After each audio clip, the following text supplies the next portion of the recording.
There is a dojo in Osaka where the lights are almost never turned on, not because the bulbs are broken, not because the owner cannot afford electricity, because the man who built this dojo, the man who teaches here, the man who has trained on this mat for over 30 years, has not seen light since he was 9 years old.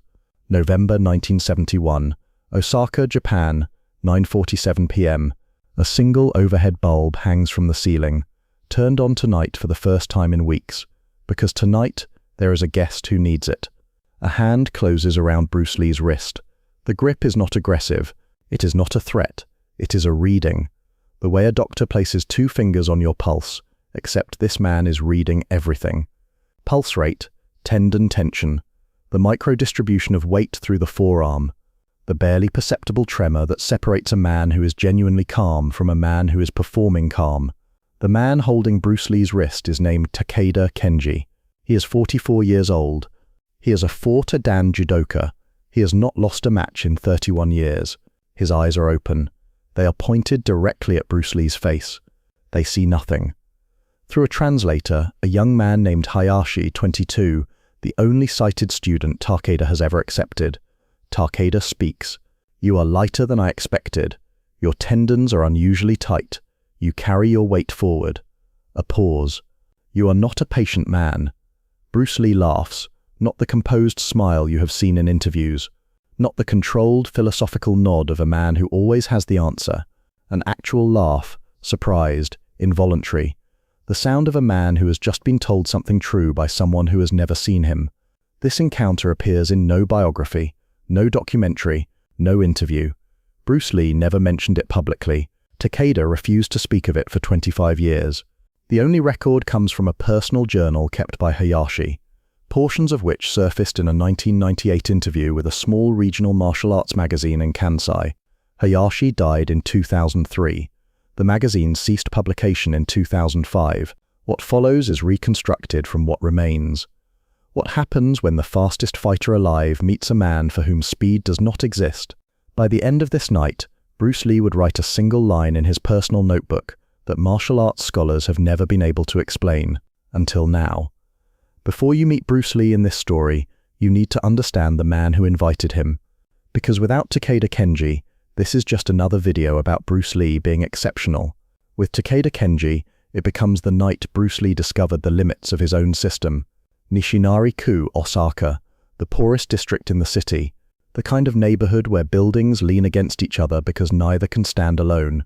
Takeda's father works in a small metalworks factory at the edge of the district. The pay is enough for 2 rooms, rice and the occasional piece of fish on Sundays. Takeda is their only child. He is a quiet boy. He watches his father leave for the factory every morning at 5:30 and return every evening at 7. One Tuesday in March 1946, his father does not come home at 7. A furnace ruptured. The explosion killed his father instantly. Shrapnel, small fragments of superheated metal, some no larger than grains of rice, struck Takeda's father across the chest and struck 9-year-old Takeda, who was waiting outside the factory gate, across the face. The fragments destroyed the corneas of both eyes. Takeda woke up in a hospital bed. His mother was holding his hand. He asked why the room was so dark. His mother did not answer. He asked again. She said, "The room is bright, Kenji." He understood. He was 9 years old, and he understood. No school in Nishinari-ku would accept a blind child. Not in 1946, not in that district. His mother worked 2 jobs, morning shift at a textile mill, evening shift cleaning offices across the river. Takeda sat alone in their 2-room apartment from 7 a.m. to 9 p.m. Every day, he was 10, then 11. Then one afternoon his mother took his hand and walked him 6 blocks to a building that smelled like old sweat and wood. A judo dojo, run by a man named Morimoto Haruo, 61 years old, 6-dan, 35 years of teaching. Morimoto had produced competent students, disciplined students, regional champions even. But in 35 years he had never had a student he considered exceptional. He accepted Takeda, not out of pity. Morimoto was not a sentimental man. He accepted Takeda because he was curious. He had never taught a blind student. He wanted to know if judo, an art built on reading the opponent's body, could be learned by someone who could not see that body. The answer came within 6 months. It was not what Morimoto expected. Conventional judo throws depend on setup, a shoulder fake to pull the opponent's weight, left before sweeping right, a hip shift to disguise the direction of the throw, a change in eye direction to misdirect attention. All of these setups are visual. Takeda read none of them. He could not be faked because fakes are designed for eyes. He read only what touched him, the actual pressure of the grip, the actual shift of weight through the connected arms, the actual commitment of force, not the performance of it. To throw Takeda, you could not trick him into moving the wrong way. You had to move him with real force, and real force requires real commitment, and real commitment creates real openings. Morimoto understood. Blindness had not diminished Takeda's judo. It had purified it. It had removed the entire layer of performance and deception that sighted fighters depend on. What remained was the thing itself. Pure mechanics, pure truth. By 14, Takeda defeated every sighted judoka in his age group in Osaka. By 18, every judoka in the Kansai region knew his name. By 27, he held a 4th dan from the Kodokan. His competitive record, 83 wins, 4 losses. All 4 in his first 2 years, when he was still learning to separate useful information from noise. Since the age of 13, Takeda Kenji had not lost. 5 feet 9 inches, 175 pounds, specializing in niwaza, ground techniques and kumikata, the art of grip fighting. In Kansai judo circles, they gave him a name, Mienai Te, the invisible hand. At a demonstration in 1969, someone asked Takeda to explain his approach. He said 7 words, "A sighted man fights what he sees." He paused, "I fight what is," but there was one thing the invisible hand had never touched. Every opponent Takeda had ever faced operated inside judo's framework. They gripped because judo requires gripping. They made contact willingly because judo is a contact art. They came to Takeda. Every single one. Takeda had never faced a striker. He had never faced a man whose entire philosophy was to hit without being touched, to create distance as a weapon, to make contact impossible. He had heard of Bruce Lee, not through films. Takeda did not watch films, through his students, who described a man who moved so fast the human eye could not follow him. Takeda sat with this information for a long time. Speed is a visual concept. It describes the relationship between a moving body and a watching eye. A man who moves too fast to see. What does that mean to a man who has never seen movement? The question was not a challenge, it was pure curiosity. The curiosity of a man who had spent 35 years mastering one world and suddenly wanted to understand another. Can Bruce Lee be felt? This question would take Takeda 4 months to turn into a letter. The letter would take Bruce Lee 2 readings to accept. The encounter it produced would last less than 3 minutes, and it would be erased from every record for 25 years. November 1971, Bruce Lee is in Japan. The Big Boss, his first starring role, has just shattered box office records across Hong Kong. He is in Tokyo for distribution meetings, preparing the film for Japanese release. While in the city, he visits the Kodokan, the headquarters of World Judo, founded in 1882, the most respected martial arts institution in Japan. Bruce Lee walking through the Kodokan does not go unnoticed. Word spreads through the judo community within hours. Bruce Lee is in Japan. A letter arrives at his hotel the following day. It is written on plain white paper, in Japanese. In neat formal characters, transcribed by Hayashi from Takeda's dictation. The letter does not use the language of challenge. There is no bravado, no provocation, no claims of superiority. It reads, "I have spent my life understanding bodies through contact. You have spent yours making contact impossible. I would like to know what happens when these 2 ideas meet. If you are willing, my dojo is in Osaka. You will be my guest." Bruce has the letter translated by the hotel concierge. He reads it once, quickly, then again, slowly. The second reading takes 3 times longer than the first. Bruce Lee does not respond to challenges. He has received dozens over the past year alone. He has ignored every one. But this is not a challenge. This is a question, and it is a question no one has ever asked him. What happens to his system when the visual channel is completely removed? What happens to the fastest man alive when speed becomes meaningless? He calls Dan Inosanto in Los Angeles. It is early morning in California. Inosanto listens. Then he says, "Don't go." Not because you will lose, he says, because there is no version of this that works for you. If you dominate a blind man, you are a bully. If you struggle against a blind man, your legend cracks. If it is a draw, the headline writes itself. Bruce Lee could not beat a man who cannot see. Every outcome is a trap. Bruce listens to everything Inosanto says. Then he is quiet for a moment. Then he says, "If I can only fight people I am allowed to beat, I am not a martial artist. I am a performer." Inosanto knows the voice. The decision has already been made. He asks one more question. What if something happens? Bruce. Then something happens. The Shinkansen from Tokyo to Osaka takes 2 hours and 33 minutes. Bruce does not read. He does not sleep. He does not look out the window. He sits with his hands on his knees and his eyes open. He is doing something he rarely does. He is preparing without moving. He is thinking about what it means to face someone who lives in a world he has never imagined. A world without light, without visual information, without the primary channel through which Bruce Lee has built every technique he has ever developed. Every feint he has ever thrown was designed for eyes. Every angle he has ever cut was designed to deceive a watching opponent. Every speed advantage he has ever held existed because someone was trying to track him with their vision and failing. Remove the eyes, what is left? Bruce Lee had spent his entire life becoming invisible.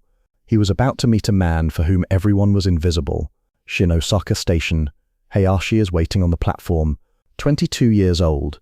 Trim, pressed white judogi top. Dark trousers. He bows to Bruce. His English is limited. Through a combination of English, Japanese, and gesture, he leads Bruce out of the station and into Osaka's streets. They walk toward Nishinari-ku. The buildings get older, the streets get narrower. The neon signs give way to hand-painted characters above doorways. They stop in front of a converted warehouse. No sign, no banner. A metal door, slightly rusted at the hinges, with a single character painted on it that Bruce cannot read. Inside, concrete floor covered in tatami mats that have been repaired so many times the original weave is barely visible. No air conditioning. A single rack of wooden weapons on the far wall. The smell of decades-old sweat and wood polish, and something underneath both, the particular scent of a room where bodies have been working for longer than some of those bodies have been alive. The ceiling is 20 feet high. 2 fluorescent tubes buzz overhead. 12 judoka are training on the mat. Drilling grips. Practicing falls.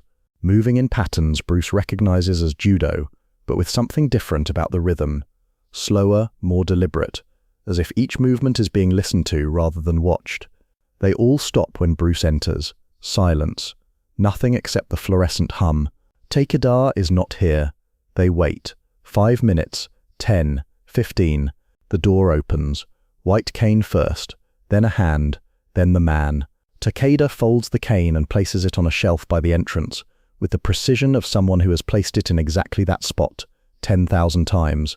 He removes his shoes. He steps onto the mat. 14 steps to the center. He does not count. He does not hesitate. His body has memorized the distance the way a pianist's fingers memorize keys. He stands at the center of the mat. He does not turn toward Bruce. He waits. Hayashi says, "Sensei, he is here." Takeda, "I know. I heard him breathing when I opened the door." Takeda turns toward Bruce, not toward Bruce's voice, not toward Bruce's footsteps, toward Bruce's breathing. He states the terms. 3 controlled engagements, 60 seconds each, no strikes to the head, no joint locks held past the point of tap. Both men may use the full vocabulary of their art, but at controlled intensity.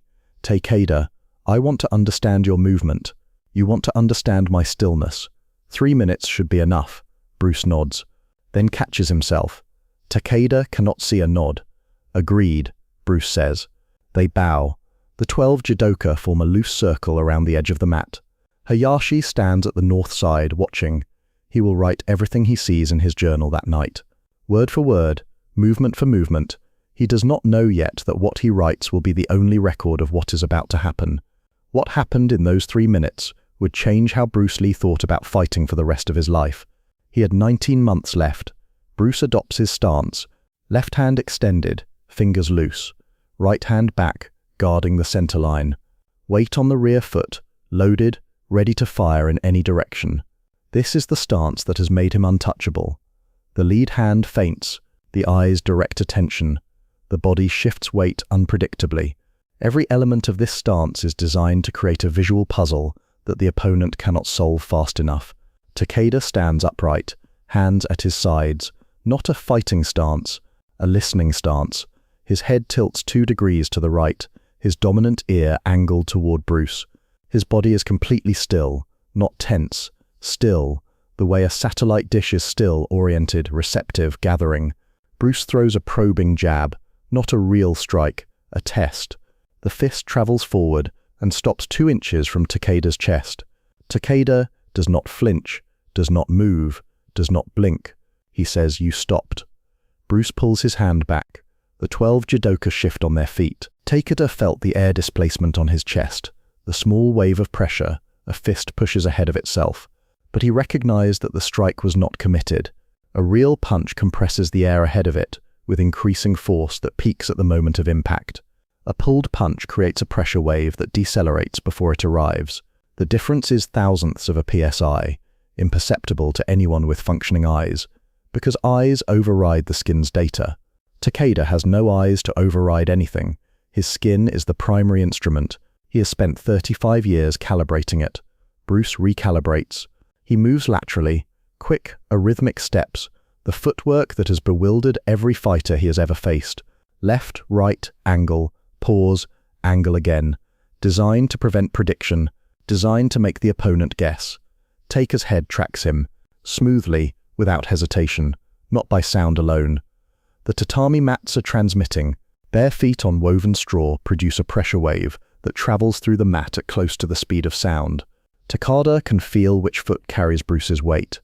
When the weight shifts, in which direction the next step will go, Bruce is moving at full speed, and Takeda is reading him through the floor.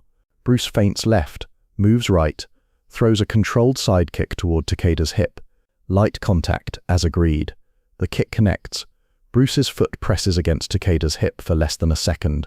In that second, Takeda's hands close on Bruce's ankle and calf. 2 hands, instantaneous. The grip is not crushing, it is absolute, positioned on the tendon lines that control dorsiflexion, the movement that would allow Bruce to retract his leg. Bruce cannot pull his foot back without committing to a movement that Takeda will feel, read, and exploit before it completes. Contact. The single thing Bruce Lee's entire system is designed to prevent sustained physical connection with an opponent has occurred. 7 seconds into the first exchange, Takeda does not throw, does not sweep. He holds. He reads Bruce's leg the way he read his hand at the beginning, mapping the musculature, the bone alignment, the weight distribution communicated through a single captured limb. 3 seconds of held contact. Then he releases. Bruce steps back, both feet on the mat, distance restored. Takeda, through Hayashi, your kick has no wasted motion. A pause, but the moment you touch me, you become mine.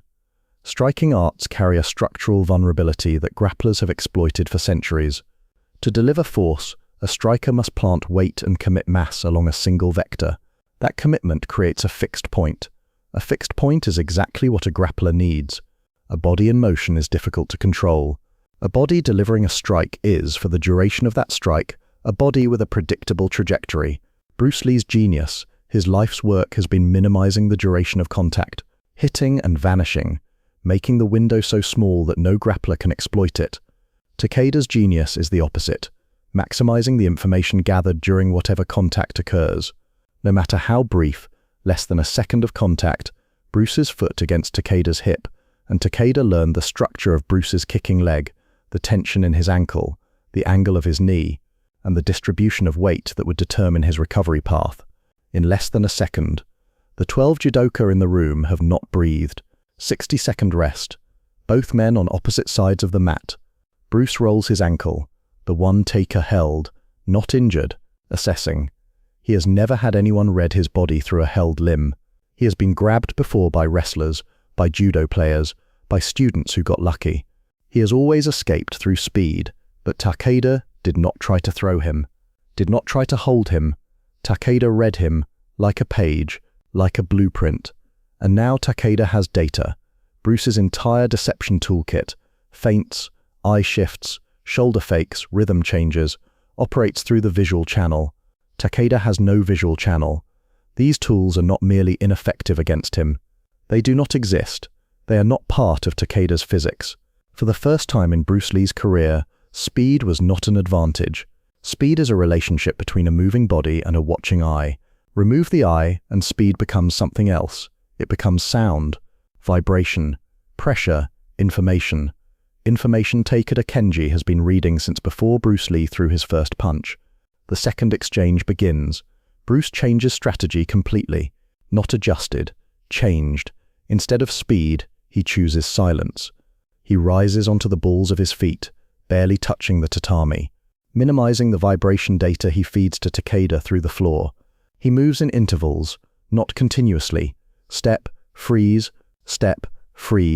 denying Takeda the rhythmic pattern that makes prediction possible.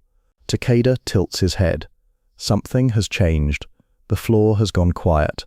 For the first time in this encounter, uncertainty crosses Takeda's face. Bruce strikes a light palm tap to Takeda's left forearm. Not to hurt, to create a single controlled point of contact on his terms. Takeda's hand snaps to the contact point. Bruce is already gone. A second tap, right forearm. Takeda reaches, nothing there. A tap on the shoulder, gone. Bruce is playing Takeda's own system against him. Each touch is meaningless. It contains no real attack, no weight commitment, no useful information, but Takeda's hands are trained to pursue contact. 35 years of training that says, when something touches you, find it, grip it, read it. Each tap pulls Takeda's attention, his orientation, his balance toward a point Bruce has already abandoned. Tap, reach, nothing. Tap, reach, nothing. After the fourth tap, Takeda does something unexpected.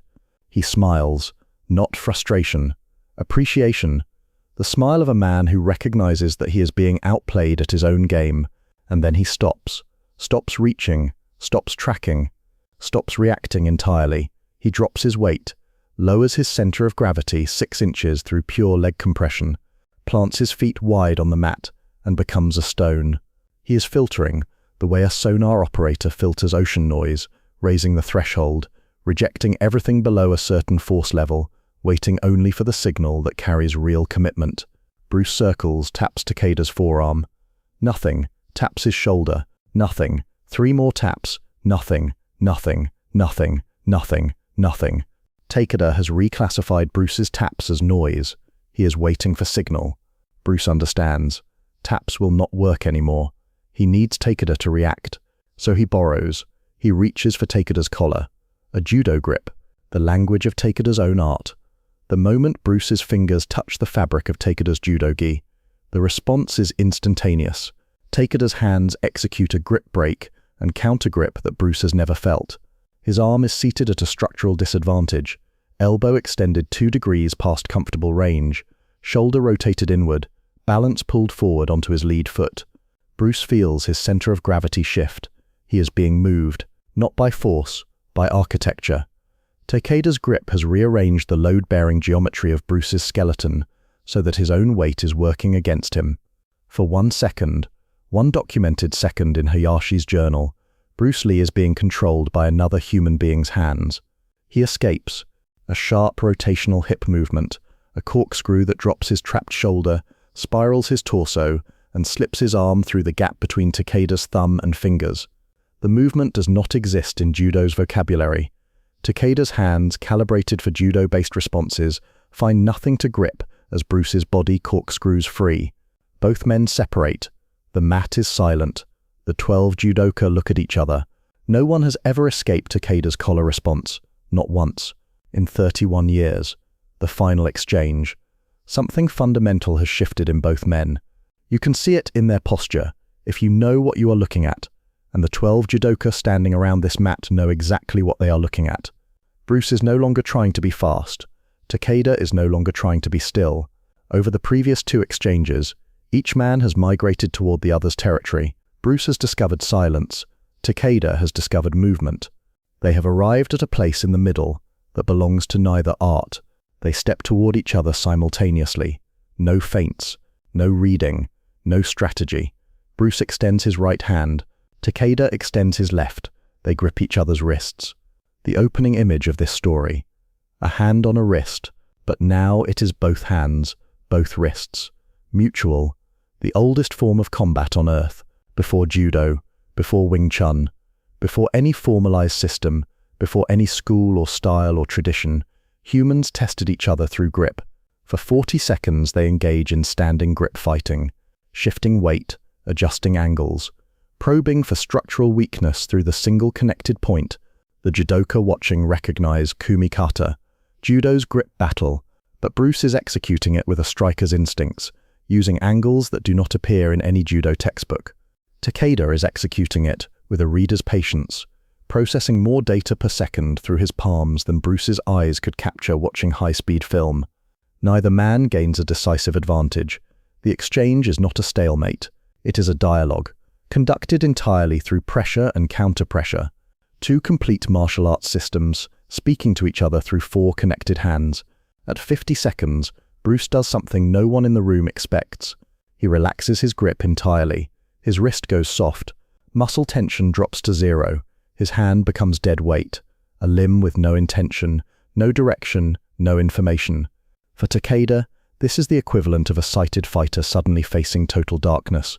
His information stream, which has been reading Bruce's intentions through the tension patterns in his wrist, his forearm, his shoulder, receives sudden absence. The channel is open, but nothing is transmitting.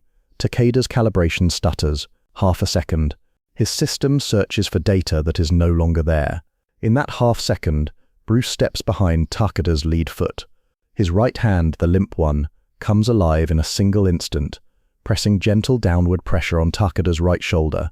Takeda's weight shifts backward. His balance breaks. For one instant, his hand touches the mat.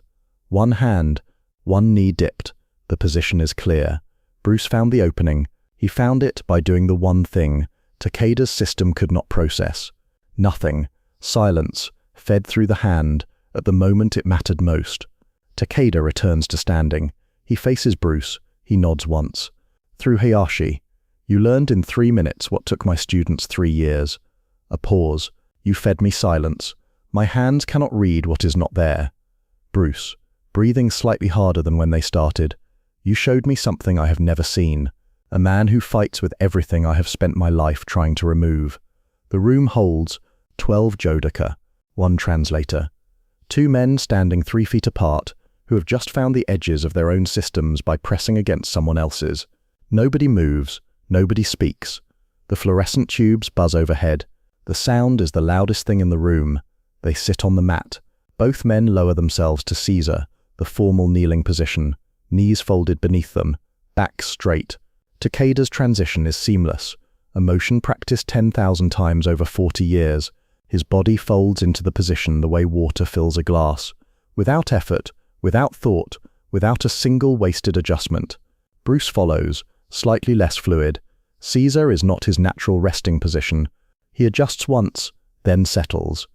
The audience, if they are paying attention, sees Bruce Lee enter the opponent's world one more time.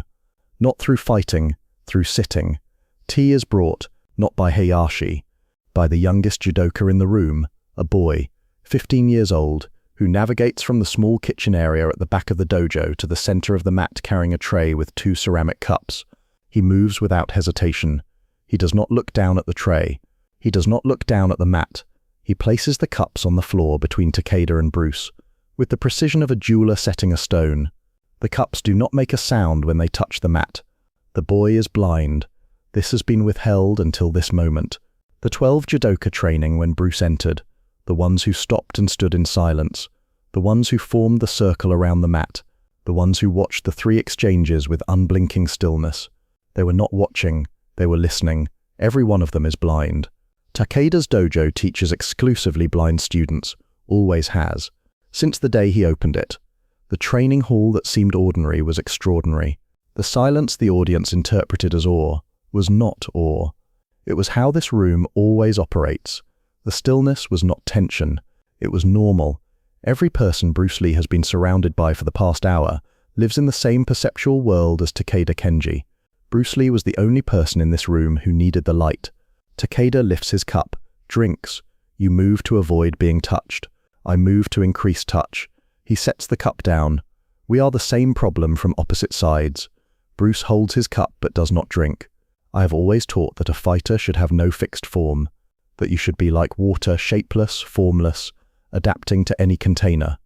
He looks at the tea, but you have shown me that the body itself is a fixed form. I cannot escape my own weight on the floor. I cannot make my lungs stop pushing air. I cannot make my pulse stop broadcasting through my skin. I can move faster than the eye, but I cannot move faster than the hand that does not need to see me. Takeda drinks again, sets the cup down, and I cannot escape the silence you created. When you removed tension from your grip, my hands went blind. He pauses. You found the one thing I cannot read. Nothing. 35 years I have trained to feel what is there. I never trained to feel what is not. The conversation lasts less than 2 minutes. 3 exchanges of dialogue. It says more about martial arts than most books written on the subject. The 15-year-old boy is still kneeling nearby. He speaks. Hayashi translates. Can you teach me to punch? Bruce pauses. He looks at Takeda. Takeda nods. Bruce shifts from Seiza and kneels in front of the boy. He takes the boy's right hand, holds it, folds the fingers into a fist, positioning each knuckle individually, tucking the thumb below and to the side, aligning the wrist so the force will travel straight through the 2 largest knuckles. He does this slowly, with the same precision Takeda used to read Bruce's wrist at the beginning of the night. Through touch, he guides the boy's arm through a single straight punch, slowly the first time, controlling the elbow, controlling the shoulder, showing the boy what the full extension feels like when every joint is aligned. Then faster, then once at full speed, Bruce's hand on the boy's elbow steering the trajectory. The boy's fist cuts the air, it makes a sound, a small sharp crack, the sound of a punch thrown with correct structure for the first time. The boy grins, not because he understands the technique, because he heard it. His fist made a sound he has never made before. Takeda, sitting 3 feet away, listens to the punch's air displacement, says nothing. His expression does not change, but his hands resting on his knees close slightly, a micro movement. The narrator does not explain it. The audience can decide what it means. It might be emotion, it might be the body's involuntary response to hearing a familiar sound executed by an unfamiliar system. It might be a teacher recognizing that his youngest student has just been given something he himself could not provide. Bruce Lee, the fastest striker alive, kneeling on a mat in Osaka, teaching a blind 15-year-old boy to throw a single punch, through touch, in silence. In a room where no one needs the light except him, Bruce stands, bows to Takeda. The bow is deeper than the one he offered at the start. His back bends lower than protocol requires, not performance. Recognition. The recognition that comes when you have spent an hour in someone's world and understand for the first time how small your own world has been. Takeda bows in return. Same depth, same duration, no handshake, no exchange of contact information, no promise to meet again. The exchange is complete. It said everything that needed saying. Hayashi walks Bruce to the door. Bruce puts on his shoes. He stops at the threshold, turns back, looks at the room. 12 blind judoka, 1 blind sensei, 1 translator, the remnants of 3 minutes that dismantled assumptions Bruce Lee has carried since he was 13 years old. He leaves, the door closes. Hayashi accompanies Bruce to Osaka station. The walk is 8 blocks. Bruce is silent for the first 6. Osaka at night, not the Osaka of tourist brochures. Dotonbori lights packed izakayas, the carnival of Namba. This is the other Osaka, Nishinari-ku, narrow streets, vending machines casting blue-white light onto cracked pavement. The smell of yakitori from a street stall where a man is closing up for the night, scraping the grill, the sound of metal on metal. A train rumbles underground, felt in the feet before it is heard. A bicycle bell in the distance, a door closing, a dog barking once, then silence. The city described through sound, not sight, honoring the perceptual world Bruce has just exited. At the 7th block, Bruce speaks. He says, "I have spent my entire life training to move faster than the eye can follow." He walks another 3 steps. "Tonight, a man who has no eyes followed everything I did."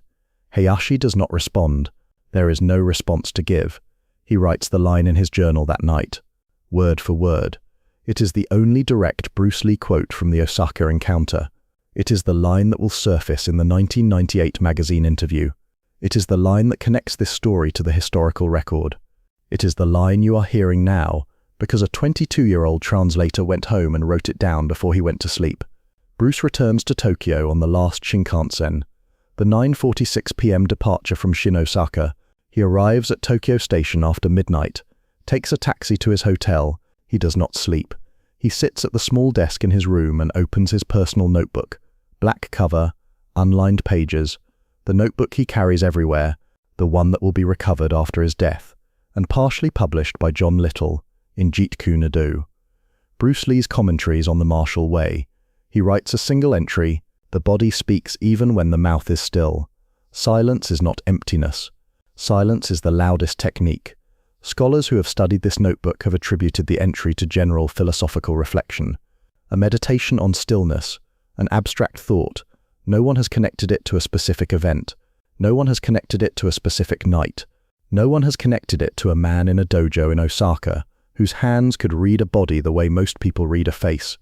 Hayashi's 1998 interview, published in a small circulation Kansai martial arts magazine, never translated into English, never digitized, never indexed by any search engine, is the only link.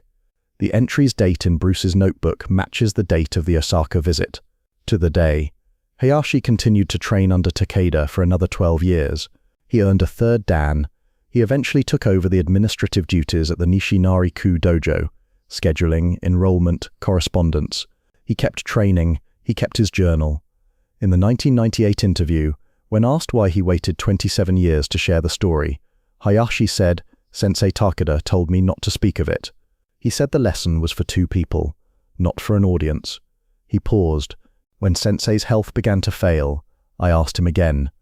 He said, "When I am gone, the lesson can go too, but only if you understand what you saw." The interviewer asked, "And do you understand what you saw?" Hayashi was quiet for a long time. Then they were not fighting. Another pause. They were translating.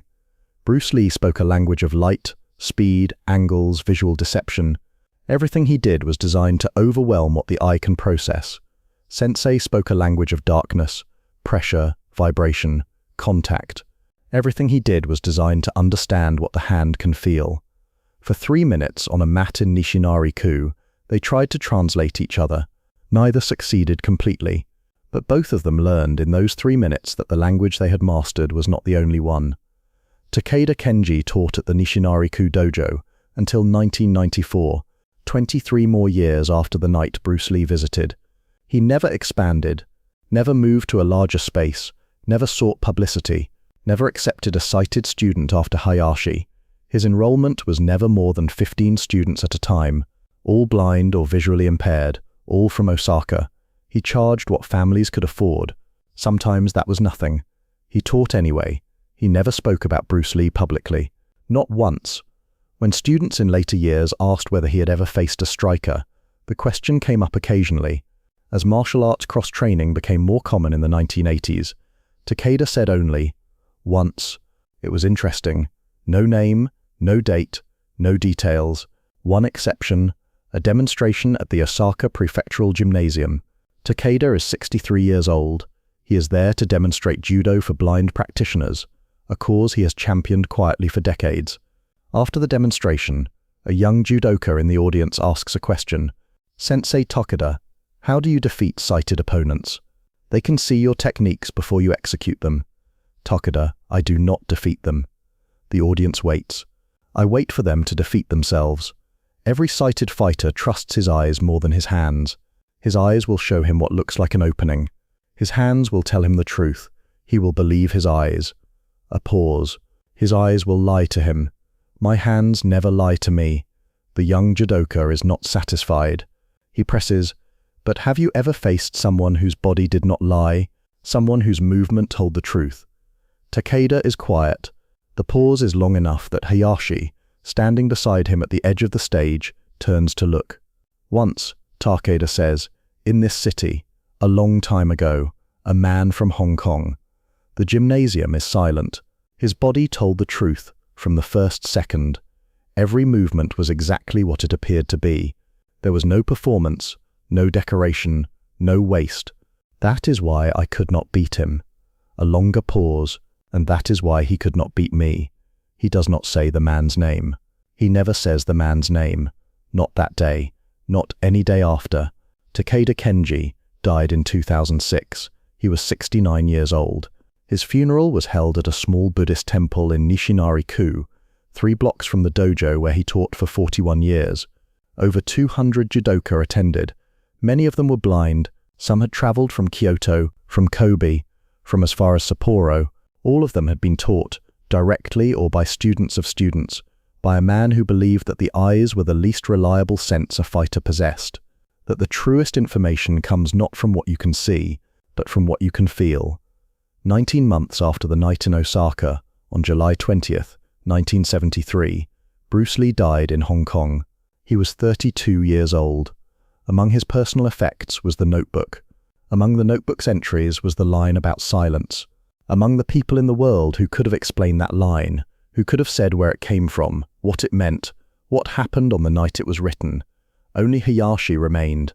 He explained it once, in 1998, in a small magazine that most people have never heard of, in a language most of this audience does not speak. Then the magazine closed, and the record closed with it. A hand gripping a wrist in a dimly lit dojo. That is where this story began. That is where it ends. But now you know what is happening inside that grip. 2 men reading each other through the only language that cannot be faked. Pulse, pressure, weight, intention, truth. No feints work in that space. No deception survives. No reputation matters. No record. No title. No legend. In the space between one man's palm and another man's wrist, there is only what is. This story was kept out of every biography, every documentary, every interview. Not because it was hidden, not because it was suppressed, not because someone decided the world should not know, because Takeda Kenji believed that the best lessons are the ones you have to earn, not the ones you are told. You were not told this story for 50 years. Now you have it. What you do with it is yours. Silence is not emptiness. Silence is the loudest technique. Bruce Lee. Personal notebook, November 1971.